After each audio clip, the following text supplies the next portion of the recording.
The stars were quiet that night over the. Ambassador stood at his window, watching the twin moons rise over the crystal towers of his city.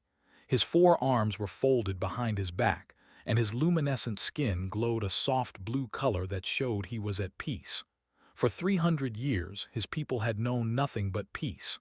They had forgotten what war looked like. They had forgotten what fear felt like. That was about to change. They were a gentle species. They stood tall and thin, with delicate bones and skin that changed color with their emotions. They ate only plants. They had no claws, no fangs, no natural weapons of any kind. Evolution had made them kind, and kindness had made them weak. At least, that is what the rest of the galaxy believed. The communion was a federation of 7 peaceful species who had come together long ago. They shared art, music, science, and philosophy. They did not share weapons because none of them had any. War was a concept they studied in history books, a terrible thing that other species did to each other. It had no place in their civilization. His communication device made a soft sound. He turned away from the window and picked it up. The message was from the outer defense station. The word defense was a joke, really. The station had sensors and communication equipment but no weapons. It could watch for danger, but it could do nothing to stop it. The message contained only numbers, coordinates, speed calculations, mass readings, but had been an ambassador for 60 years. He understood what the numbers meant. His skin turned from blue to pale white, the color of absolute terror. 72 ships had entered their system. Big ships, warships. The energy readings showed plasma weapons, the kind that could burn through metal like water through paper. The ships were moving fast, heading directly for the. They had finally come. Every peaceful species in the galaxy knew about the. They were predators from a harsh world, evolved to hunt and kill. They stood 3 meters tall, covered in natural armor that looked like black stone. Their claws could cut through steel. Their teeth could crush bone. But the worst thing about them was not their bodies. It was their minds. They believed that the universe belonged to the strong. Weak species existed only to serve the strong or to die.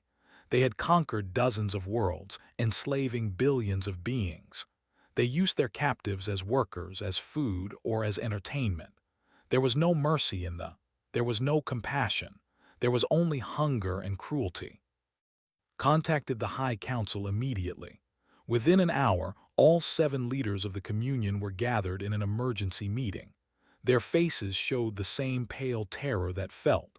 They talked and talked, but talking could not stop warships. Diplomacy could not stop plasma fire. "We must evacuate," one council member said. "Take as many people as we can and run." "Run where?" another asked. "They are faster than us. They will hunt us across the galaxy." "Then we hide, we scatter. Some of us might survive." Listen to his colleagues argue. He understood their fear. He shared it. But he also knew that running would not save them. They would not stop. They would chase them to the edge of the universe if they had to. This was not a raid. This was an extinction. There was only one option left. One terrible, desperate option. "We must call the humans," said. The room went silent. Every eye turned to him. His colleagues stared as if he had suggested calling upon demons from the void. A council member whispered, "You cannot be serious."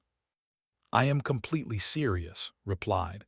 "They are the only ones who can help us." The humans. The galaxy told many stories about them. Some said they were monsters, evolved on a planet so deadly that survival itself was a miracle. Earth, they called their world. A place of crushing gravity, poisonous air, extreme temperatures, and wildlife designed purely to kill. The beings who survived that nightmare were something entirely different from other species. Humans could heal from wounds that would kill anyone else. They could keep fighting long after their bodies should have stopped. They could survive in environments that would destroy other creatures in minutes. But the most frightening thing about humans was not their physical abilities. It was their minds. Humans were pack predators. They worked together with perfect coordination, like the cells of a single organism. They felt loyalty to their group with an intensity that other species could not understand. And when that group was threatened, humans became something terrifying, something unstoppable. The galaxy had seen human wars, brief, brutal conflicts that ended in total victory or total destruction. No middle ground, no compromise. The humans did not fight to wound. They fought to win, and they almost always did. "The humans are dangerous," a council member said. "We know nothing about them. They might be worse than the—" Shook his head.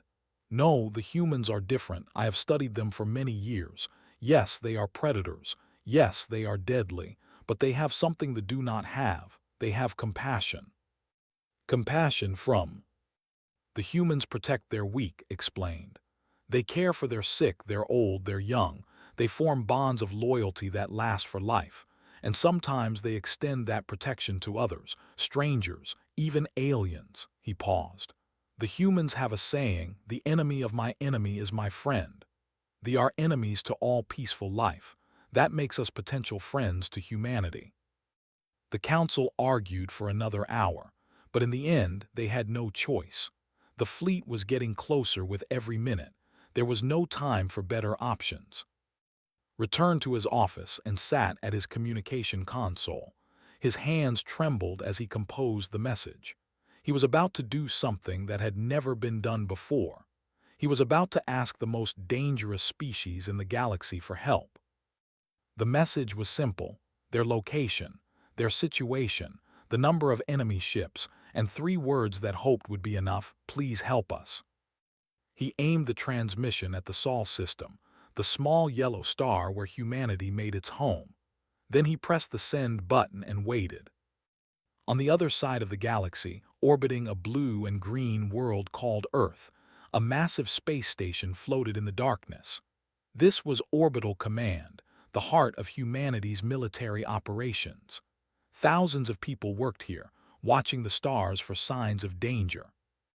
Lieutenant Commander Park Jinnah was finishing her night shift when the alien signal arrived. She was a small woman with sharp eyes and quick hands.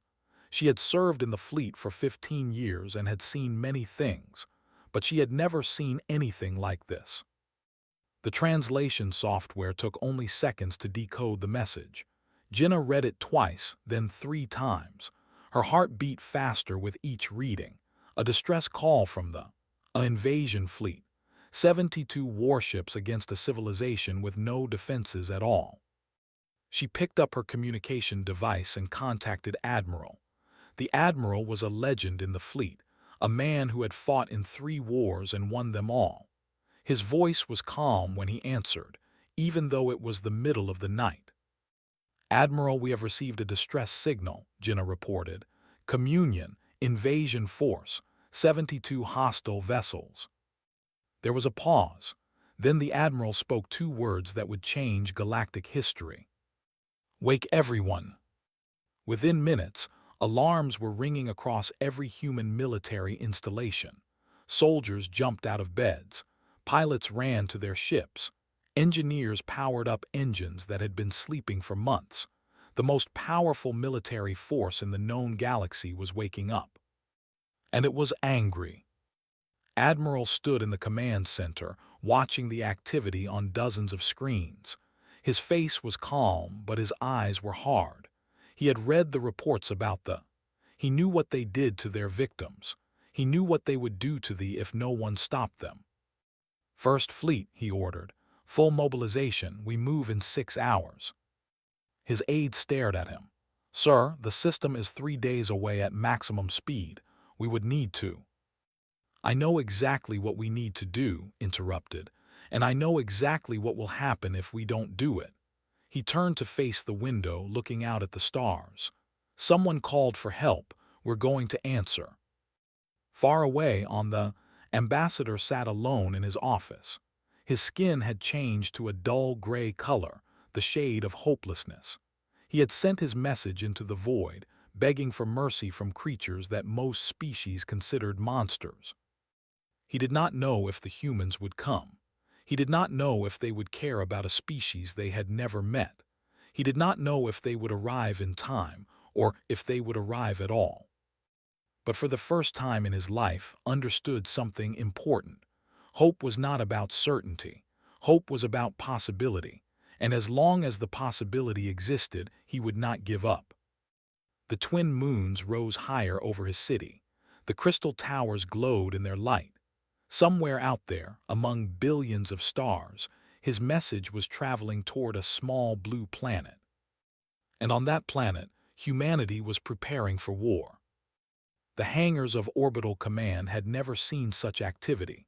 Thousands of people moved through the massive halls like blood through veins, each one knowing exactly where to go and what to do. Mechanics checked engines. Pilots studied flight paths. Soldiers loaded weapons and supplies onto transport ships. The noise was tremendous, but somehow there was order in the chaos. Admiral walked through the main hangar, watching his people prepare for battle. He was 63 years old, with gray hair cut short and a face marked by decades of difficult decisions. He moved slowly, not because he was tired, but because he wanted his soldiers to see him. A leader who hid in his office was no leader at all. A young officer ran up to him with a data pad. "Sir, First Fleet reports ready for departure in 4 hours. 47 vessels fully armed and supplied." Nodded. "What about the ground forces?" 300 Marines, sir. Sergeant Major Han is leading them personally." The Admiral allowed himself a small smile. Han was one of the toughest soldiers he had ever known. If anyone could handle a boarding action against it was him. On the other side of the hangar, the flagship of the First Fleet was preparing for launch. The Unyielding Dawn was a kilometer-long battlecruiser, painted in dark gray and bristling with weapons. It had fought in a dozen battles and never lost. The crew loved their ship like a member of their family. Captain Lee stood on the bridge, checking systems and reviewing crew assignments. He was 45 years old, with broad shoulders and hands that had seen hard work. He had commanded the Unyielding Dawn for 7 years, and he knew every corridor, every system, every quirk of his vessel. His second-in-command, Commander Bay, approached with tactical data on her tablet. She was 10 years younger than, brilliant with numbers and strategy. Many people underestimated her because of her soft voice and gentle manner. Those people usually regretted it. "Captain, I have finished analyzing the enemy fleet," she reported. 72 warships, heavy armor, plasma-based weapons. Their ships are slower than ours, but they have more mass. Direct ramming would be dangerous. "Study the data. What about their tactics?" "Simple and brutal. They prefer overwhelming force. They surround their enemies and attack from all directions. It works against species who panic under pressure." "And against species who don't panic." Smiled slightly. "They have never fought such a species before." Down in the lower decks of the ship, Sergeant Major Han was briefing his Marines. The briefing room was crowded with soldiers in combat armor, all of them listening carefully to their commander. Han was a big man, taller and wider than most humans, with scars on his face and hands that told stories of past battles. "Listen up," Han said, his voice filling the room. "They are pacifists. They have never fought a war in their entire history. They have no weapons, no soldiers, no military of any kind. When they attack, they will be completely helpless." He pressed a button and an image appeared on the screen behind him. It showed a tall and thin with 4 arms and glowing skin. The creature looked delicate, almost fragile. "This is who we are protecting," Han continued. "They sent a message to us because they had no one else to ask. They put their entire civilization in our hands because they had no other choice." He paused, looking at each of his soldiers in turn. "That is a sacred trust. We do not fail sacred trusts." Among the Marines was Private First Class. She was 24 years old, one of the youngest soldiers in the unit. She had joined the military 5 years ago, after they destroyed a human colony station near the border. Her older brother had been on that station. She had never forgiven she never would. Listened to the briefing with focused attention. She was small for a Marine, barely tall enough to meet the minimum height requirement. But what she lacked in size, she made up for in determination. Her instructors had said she was the most stubborn trainee they had ever seen. She took that as a compliment. "They are dangerous," Han was saying. "They are bigger than us, stronger than us, and their natural armor can stop most small weapons. Do not underestimate them." He grinned, showing his teeth. "But do not overestimate them either. They have never fought humans. They have never faced creatures who evolved on a. They think they are predators." His grin widened. "We will teach them the meaning of that word." The briefing lasted another hour, covering tactics, equipment, and emergency procedures. When it was finished, the Marines returned to their quarters to prepare. They had 14 hours of travel ahead of them. 14 hours to rest, to think, to prepare themselves for what was coming. Sat alone in her bunk, cleaning her rifle. It was an old habit, something she did when she needed to focus her mind. The weapon was already clean, but her hands needed something to do. Her thoughts kept returning to her brother. His name had been, he was 5 years older than her, the perfect big brother. He had taught her to ride a bicycle, to swim, to fight. He had always protected her, even when she insisted she could protect herself. And then one day he was gone, a raid on a civilian station. No warning, no survivors. The military had told her that revenge was not a healthy motivation. They said she should fight for duty, for honor, for the protection of innocent life. Agreed with all of that. But deep in her heart, she also fought for. She fought because they had taken her brother, and she would make sure they could never take anyone else's brother again. On the bridge of the unyielding dawn, Captain received word that all ships were ready. He opened a communication channel to the fleet. "This is Captain Lee of the Unyielding Dawn. In a few hours, we will enter hyperspace and travel to the system. When we arrive, we will face an enemy that has terrorized this galaxy for centuries. They believe they are the supreme predators of the universe. They believe that strength is the only thing that matters, and that the weak exist only to serve or to die." He paused, letting his words sink in. "They are wrong. Strength is not about muscles or claws or armor. Strength is about will. Strength is about standing up when others run away. Strength is about protecting those who cannot protect themselves." His voice hardened. They called for help. They called because they believed that somewhere in this vast, cold universe there were beings who would answer. They called because they believed in us. The communication channel hummed with silence. Every ship in the fleet was listening. "We are going to answer that call," continued. "We are going to show what humans are made of. We are going to show the galaxy that when someone cries for help, Earth responds. Not because of what we might gain, not because of political calculations, but because it is right."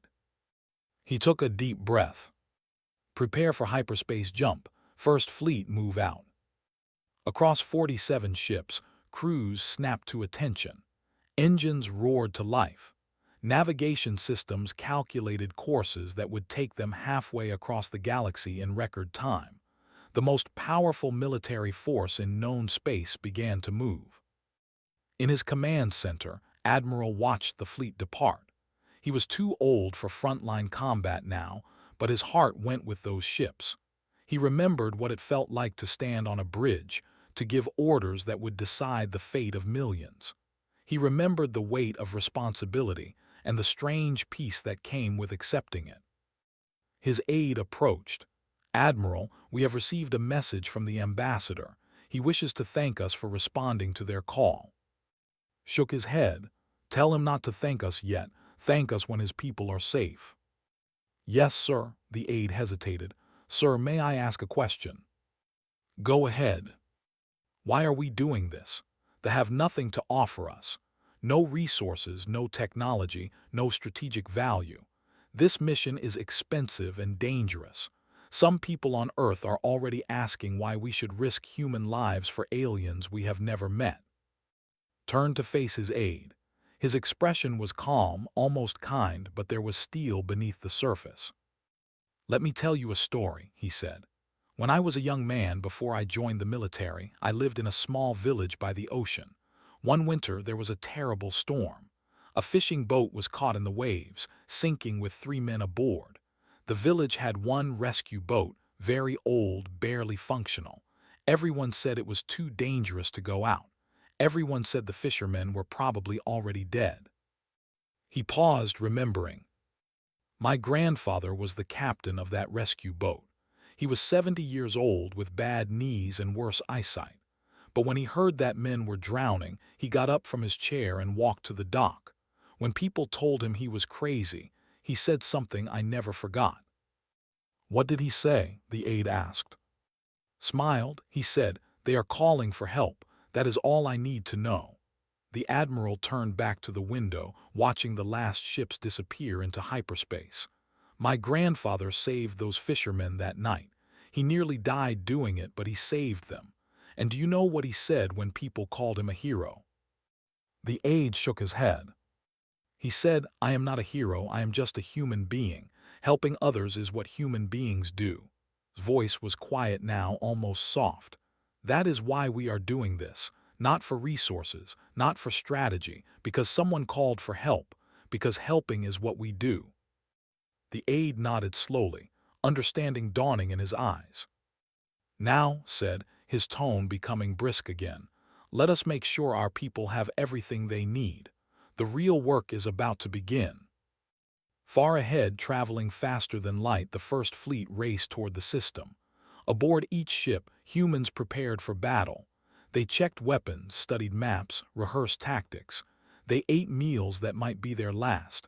They wrote messages to loved ones back home.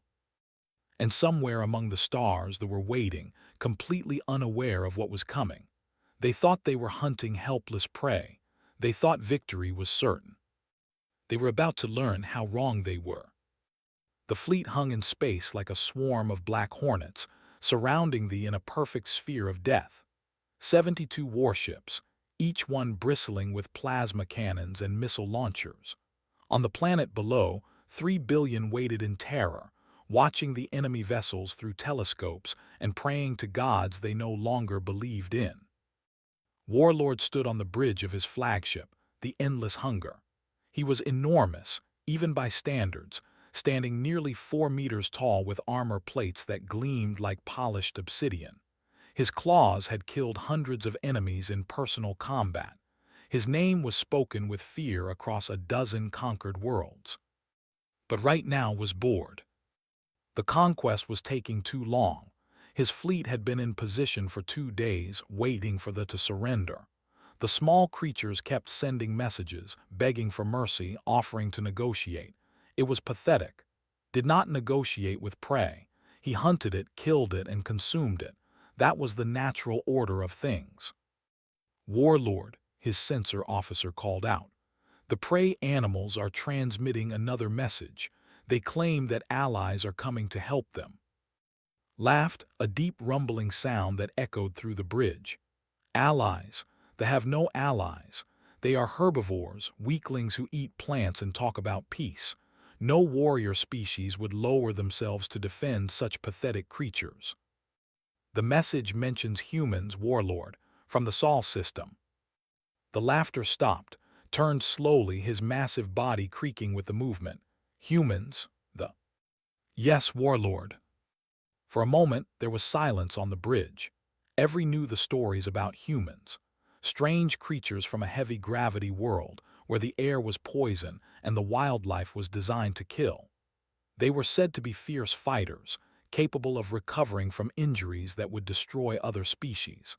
Some stories claimed they could keep fighting even after losing limbs, even after bleeding half their blood onto the ground. But stories were just stories. They had conquered dozens of worlds. They had faced many species that claimed to be dangerous. None of them had been able to stand against might. "Let them come," decided. "We will add them to our collection of conquered species. It will be interesting to see if the stories are true." The censor officer made a nervous sound, but said nothing. He was not foolish enough to argue with the warlord. 14 hours later, the humans arrived. The first warning was a flash of light at the edge of the system. Then another. Then another. 47 points of light appearing from hyperspace in a perfect formation that spoke of absolute precision and total discipline. The sensors screamed with alerts as they tried to track the new contacts. "Warlord," the sensor officer shouted. 47 vessels have entered the system. They are moving incredibly fast. Strode to the main display screen and stared at the readings. The human ships were smaller than warships, but they were moving at speeds that should have been impossible. Their acceleration curves were beyond anything in the database. It was like watching insects move through thick honey while these humans flew through open air. A communication signal burst across all frequencies.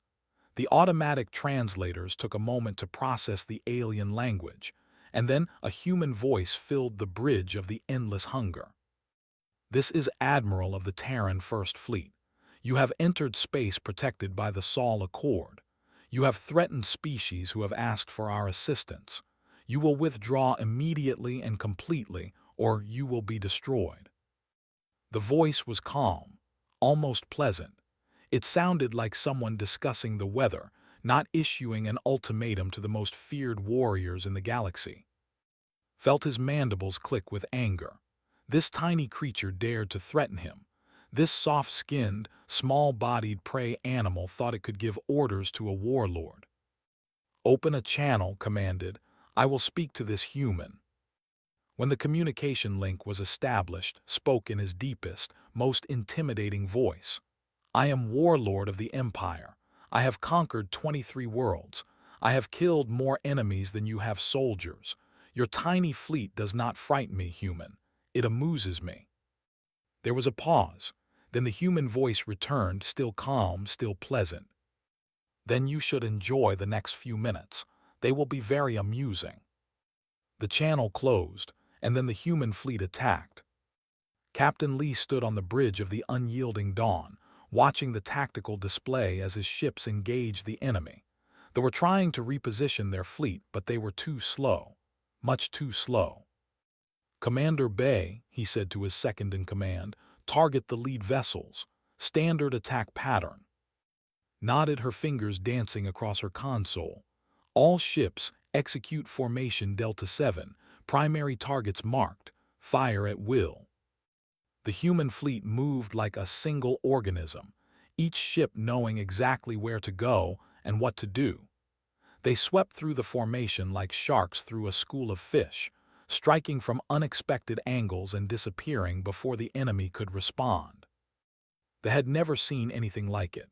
Their plasma weapons were powerful but slow, designed to destroy enemies who stood and fought. The humans did not stand and fight.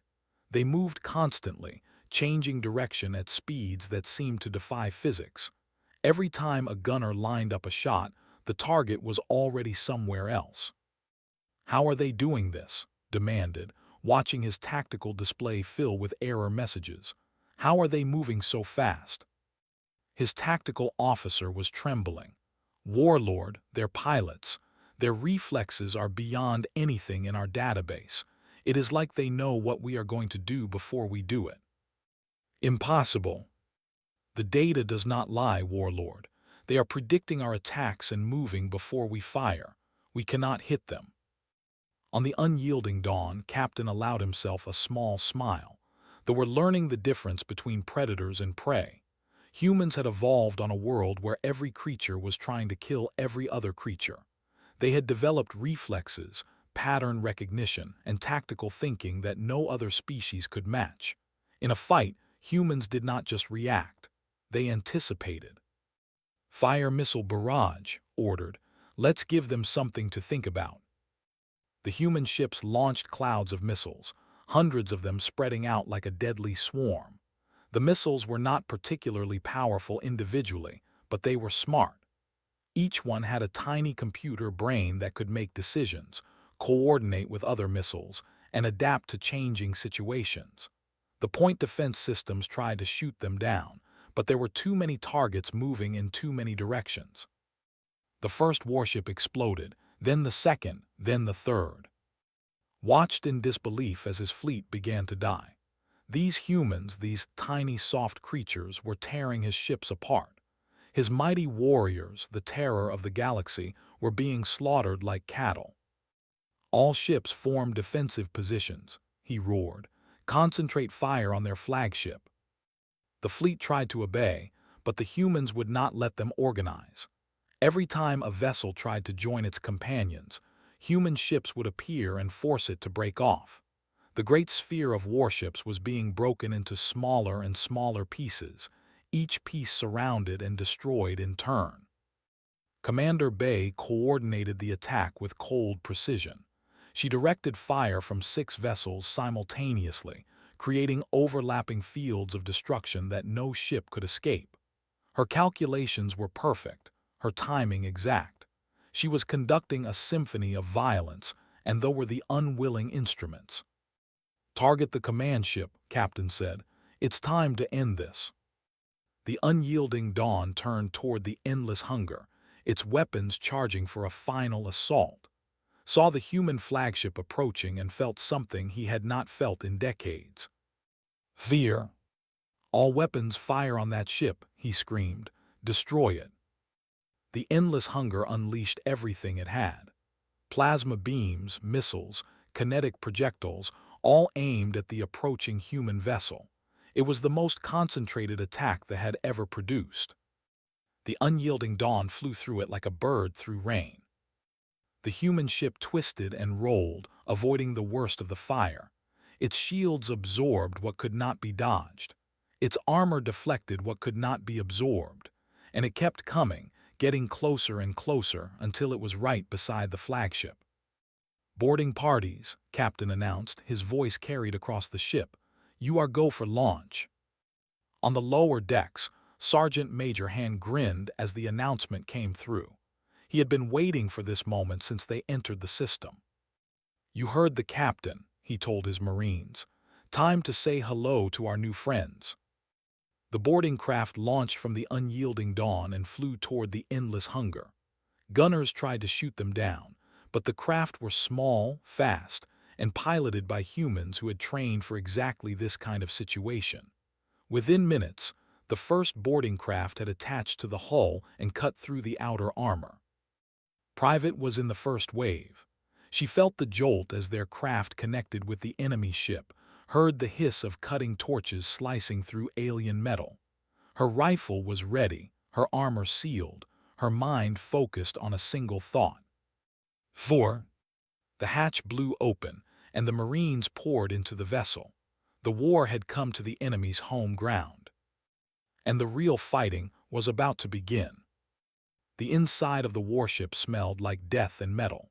The corridors were huge, designed for creatures 3 times the size of humans, with ceilings that disappeared into darkness and walls covered in strange symbols. The air was thick with sulfur and chemicals that burned the eyes and throat. It was like walking through a nightmare. Sergeant Major Han loved it. He was the first human to set foot on the endless hunger, the first to breathe its poisoned air and feel its strange gravity. His Marines followed close behind, their weapons raised and ready. They moved in perfect formation, covering each other, watching every shadow. "Movement ahead," one of his soldiers reported through the communication system. "Multiple contacts, big ones." "Everyone knows the drill," Han replied. "Stay together, aim for the joints, and remember, they are not as tough as they think they are." They came roaring out of the darkness like a wave of black death. They were terrifying, 3 meters of natural armor and razor-sharp claws, their mouths filled with teeth that could crush bone. They charged at the humans with the confidence of apex predators, expecting the small creatures to flee in terror. The humans did not flee. Private raised her rifle and fired. The first shot hit a warrior in the joint between its chest plate and arm where the armor was thinner. The creature screamed in pain and stumbled. Her second shot hit its throat. Her third shot ended it. Around her, the other Marines were doing the same. The corridor filled with the thunder of human weapons and the screams of dying. The aliens had expected easy prey. They found something very different. They were bigger and stronger than humans.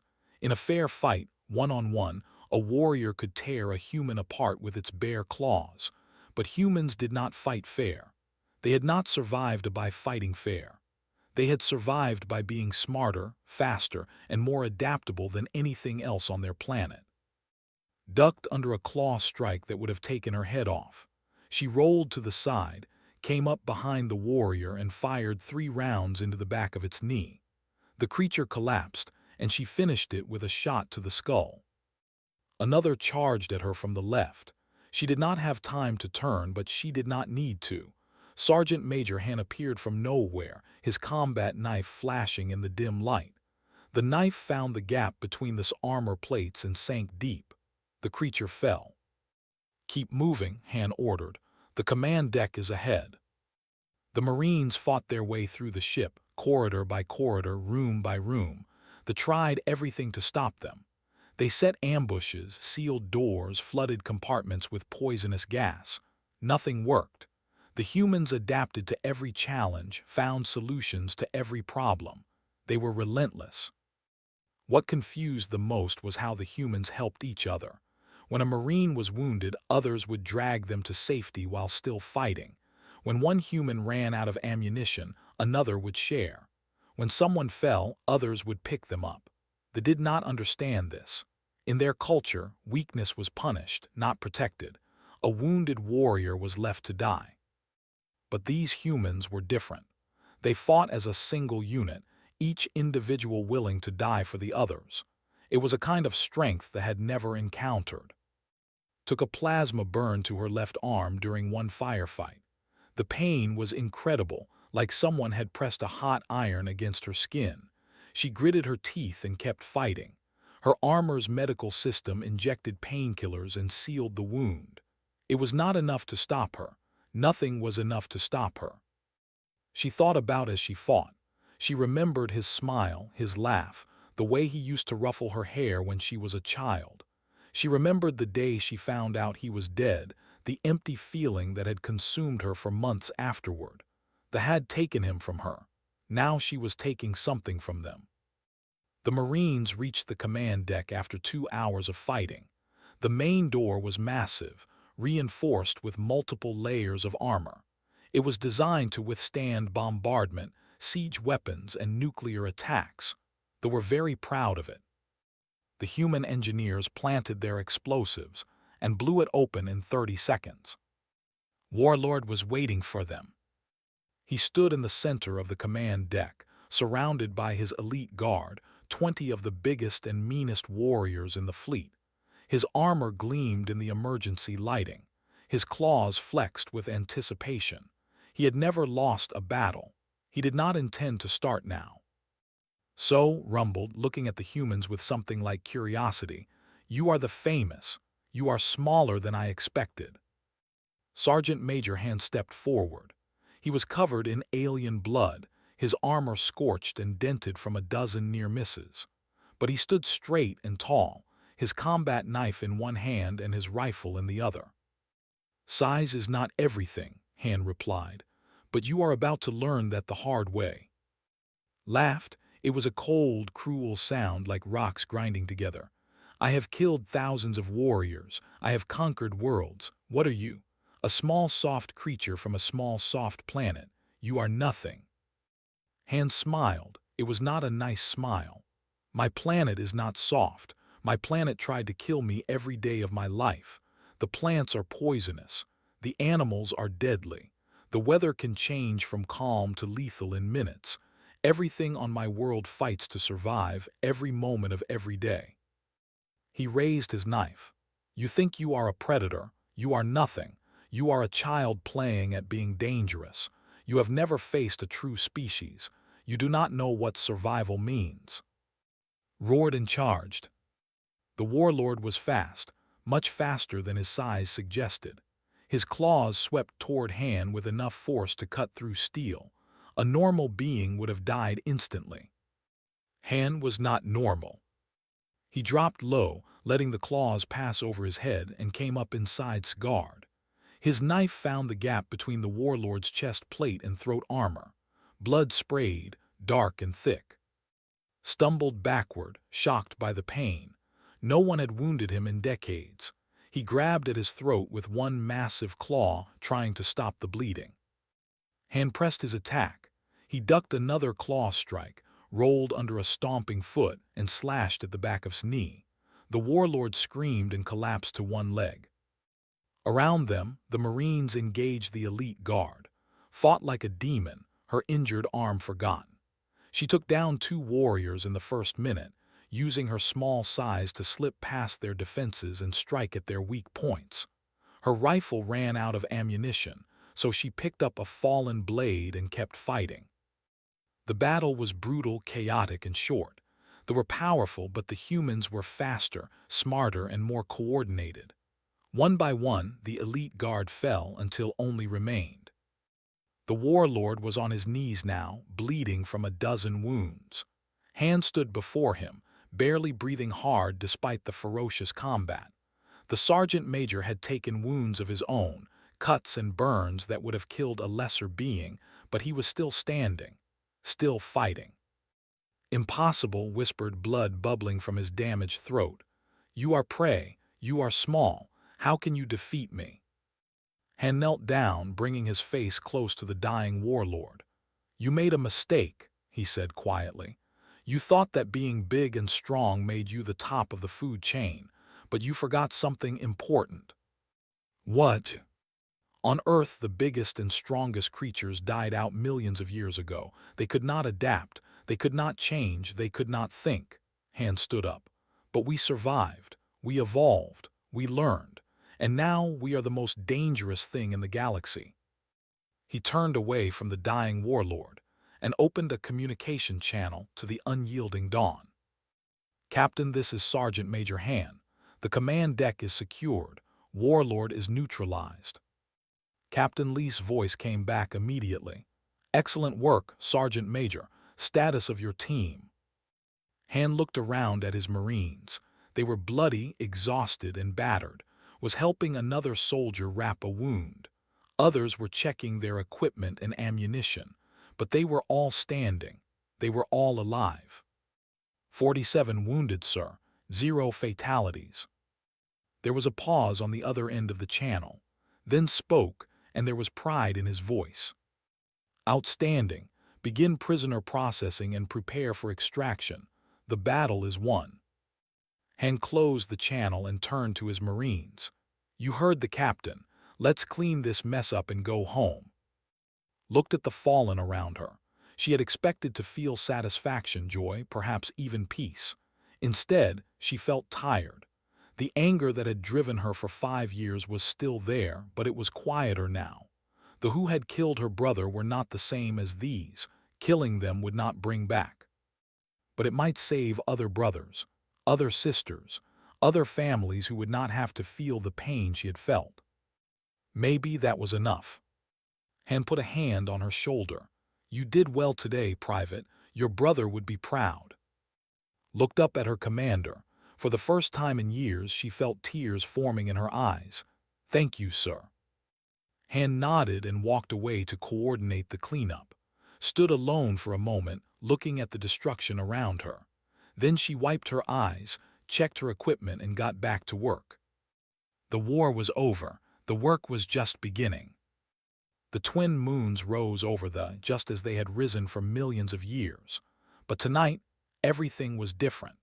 The sky that had been filled with enemy warships was now filled with burning debris, fragments of the fleet falling into the atmosphere like dying stars.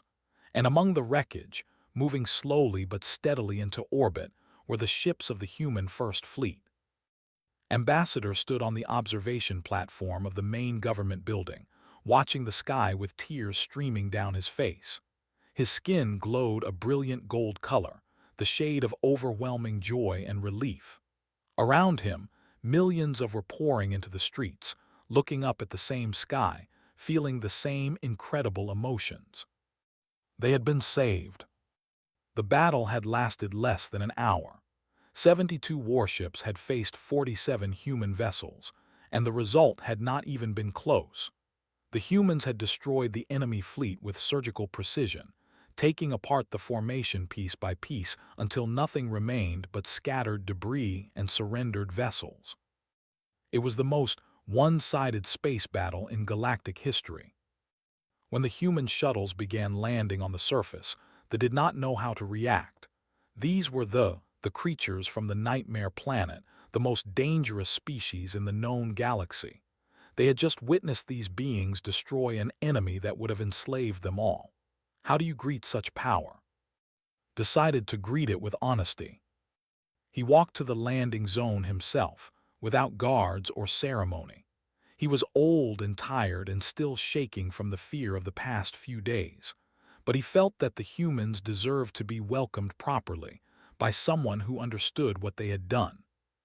The first shuttle opened, and Admiral stepped out onto soil. He was smaller than expected. The stories always made humans sound like giants, but this Admiral was barely 2 meters tall, with gray hair and wrinkled skin that showed his age. He moved carefully, testing the unfamiliar gravity, breathing the alien air through a small filter mask. He looked ordinary. He looked like someone's grandfather. And yet, this ordinary-looking being had just commanded the destruction of the most feared fleet in the galaxy. Admiral said, using the human custom of titles before names, "I am ambassador of the communion. I do not have words sufficient to express our gratitude." Smiled. It was a warm expression, kind and gentle, nothing like what I'd expected from a predator. "Ambassador, it is good to meet you in person. Your message reached us clearly." "You came," whispered. "We sent a signal into the void, hopping for mercy from strangers, and you came. You came so quickly. You fought so hard. Why would you do this for us?" The Admiral considered the question for a moment. Behind him, more shuttles were landing. Humans in military uniforms were emerging, some of them wounded, all of them exhausted. But they moved with purpose, setting up medical stations and communication equipment, organizing with that strange human efficiency that had proven so deadly to the. "On our world," finally said, "there is an old saying. The measure of a civilization is how it treats its weakest members. Your people were in danger. You could not defend yourselves. You called for help." He shrugged. "That was enough reason for us to come." Stared at the human, trying to understand. "But we have nothing to offer you. No resources, no technology, no strategic advantage. This mission must have cost you greatly. You lost ships, soldiers, supplies, all for strangers you had never met." Nodded slowly. "You are right. By cold calculation, this mission makes no sense. We gained nothing material from coming here. We risked valuable lives and expensive equipment. Some of my soldiers were wounded, and they will carry those wounds for the rest of their lives." "Then why?" The Admiral looked up at the sky, so different from the blue of Earth. "Because helping others is what makes us human. Not our bodies, not our planet, not our technology. Our willingness to sacrifice for strangers to protect those who cannot protect themselves, that is what defines us." He lowered his gaze to meet's eyes. "You called for help. We answered. That is what humans do." Felt more tears coming, but he did not try to stop them. "I have studied your species for many years. I thought I understood you. I knew you were dangerous, powerful, unpredictable, but I did not understand this compassion. Many species do not understand it," admitted. "They see our violence, our aggression, our competitive nature. They call us and assume we are monsters. And perhaps in some ways we are." He paused. "But we are also more than that.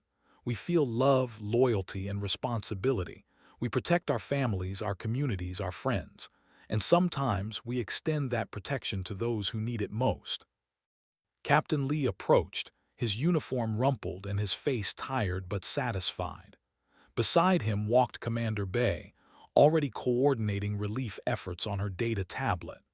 Behind them, Sergeant Major Han led a group of Marines, including Private, who was carrying medical supplies for the wounded. "Admiral," reported, The fleet is secure. All vessels have been neutralized or captured. We have begun processing prisoners according to galactic conventions.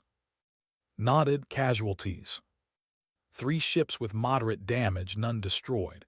47 Marines wounded, no fatalities. Paused. We were lucky. Luck had nothing to do with it, replied. You and your people performed exactly as I expected. The galaxy will remember this day. And the galaxy did remember. Word of the battle spread at the speed of light, carried by communication relays across thousands of systems. Species that had lived in fear of for centuries learned that the great predators had been destroyed by a single human fleet. Civilizations that had considered conquest inevitable began to hope for protection. The political map of the galaxy shifted in ways that would take decades to fully understand. The Empire collapsed within a year. With their main fleet destroyed and their warlord dead, the remaining forces fell into chaos. Some tried to continue raiding, but they were hunted down by human patrols. Others surrendered and accepted terms of peace. A few even began to question the beliefs that had guided their species for. Dozens of species sought alliances with the Terran Republic. Ambassadors traveled to Earth, diplomats negotiated treaties, and slowly, carefully, humanity took its place as a major power in galactic civilization. Not as conquerors, but as protectors. A monument was built in the center of the capital city. It showed 2 figures, a tall, four-armed reaching up toward the stars and a smaller human standing beside them, one hand raised in greeting. The inscription read simply, "They answered." Ambassador visited the monument often in the years that followed. He would stand there for hours, remembering the day when the sky had been filled with death, and the only hope had been a signal sent into the darkness. He remembered meeting Admiral, a warrior who spoke of compassion. He remembered watching the human soldiers work tirelessly to help the wounded, even when they themselves were exhausted and injured. He remembered Private, the young woman with sad eyes, who had spent her free time teaching children to fold paper into the shapes of Earth animals. The humans were everything the galaxy said they were. They were violent, dangerous, and unpredictable. They came from a nightmare world that would have killed any other species. They fought with a ferocity that understanding. But they were also kind. They protected the weak. They answered calls for help, even when there was no reward for doing so. Perhaps that was the true definition of a species. Not just the ability to survive anything, but the choice to help others survive as well. Back on Earth, the heroes of the battle returned to their normal lives. Admiral retired to a small house by the sea, where he spent his days fishing and writing his memoirs. Captain Lee took command of a new flagship and continued to serve the fleet. Commander Bay was promoted to captain herself, given her own ship to command. Sergeant Major Han kept training new generations of Marines, passing on the lessons he had learned in 100 battles. And Private finally made peace with her past. She visited her brother's memorial on the anniversary of his death, as she did every year. But this time, she did not cry. She stood before the stone marker and spoke quietly, telling about the battle, about the look on Ambassador's face when he realized his people were saved. "I used to think I joined the military for revenge," she said. "I wanted to hurt the people who hurt you. I wanted them to feel what I felt when you were taken from me." She paused, watching the wind move through the grass around the memorial. "But I was wrong. That is not why I fight. I fight because there are people out there who need help, people like you, in situations they cannot escape from. And if I can save even one of them, if I can stop even one family from feeling this pain, then everything I have done means something." She placed her hand on the stone, feeling its cool surface. "I wish you were here. I wish you could have seen what we did. I wish I could have introduced you to the Admiral and everyone else. I think you would have liked them." A tear fell, but she was smiling. "Goodbye, brother, I will keep fighting. Not for revenge, for you, for everyone like you, for the people who call for help in the darkness." She stood there for a long time, watching the sun set over the hills of Earth, her planet, her home, the place that had shaped her species into something unique in all the universe. Somewhere out among the stars, another species might be facing extinction. Another civilization might be sending a desperate message into the void, praying for someone to answer. And when that call came, the humans would be ready. Because that was what humans did. They answered.